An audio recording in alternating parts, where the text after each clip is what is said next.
एक बार की बात है, राजा अकबर और बिरबल अपने बगीचे में कुछ अहम मामलों पर चर्चा कर रहे थे।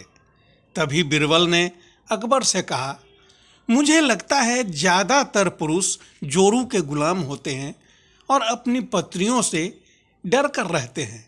बिरबल की यह बात राजा को बिल्कुल भी पसंद नहीं आई। उन्होंने इस बात का विरोध किया। इस पर बिरबल भी अपनी बात मनवाने पर अड़ गए। उन्होंने राजा से कहा कि वे अपनी बात को सिद्ध कर सकते हैं, मगर इसके लिए राजा को प्रजा के बीच एक आदेश जारी करवाना होगा।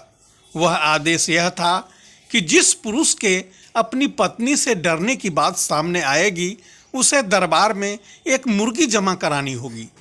राजा बिरबल की इस बात पर तैयार हो गए।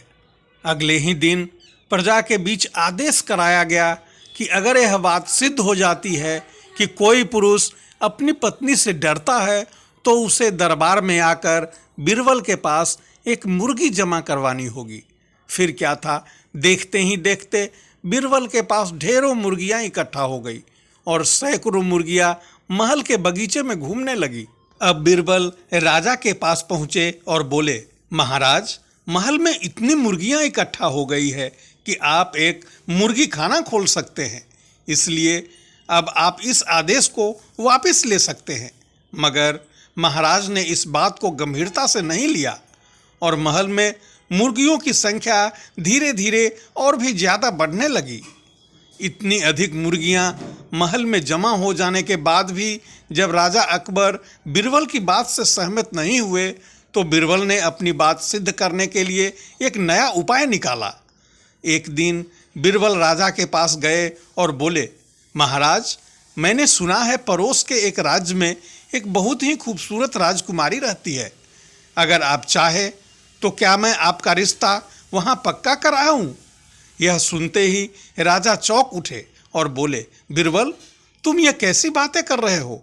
महल में पहले से ही 2 महारानियां मौजूद हैं।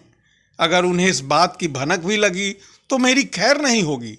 यह सुनकर बिरबल ने तपाक से जवाब दिया, चलिए महाराज, फिर तो आप भी मेरे पास 2 मुर्गियां जमा करा दीजिए। राजा बिरबल का ऐसा जवाब सुनकर शर्मा गए और उन्होंने अपना आदेश उसी वक्त वापस ले लिया। अकबर बिरबल की इस कहानी से हमें यह शिक्षा मिलती है कि बातों की चतुराई से हम किसी भी बात को मनवा सकते हैं। जरूरत है तो बस बिरबल की तरह चतुराई से अपना पक्ष रखने की।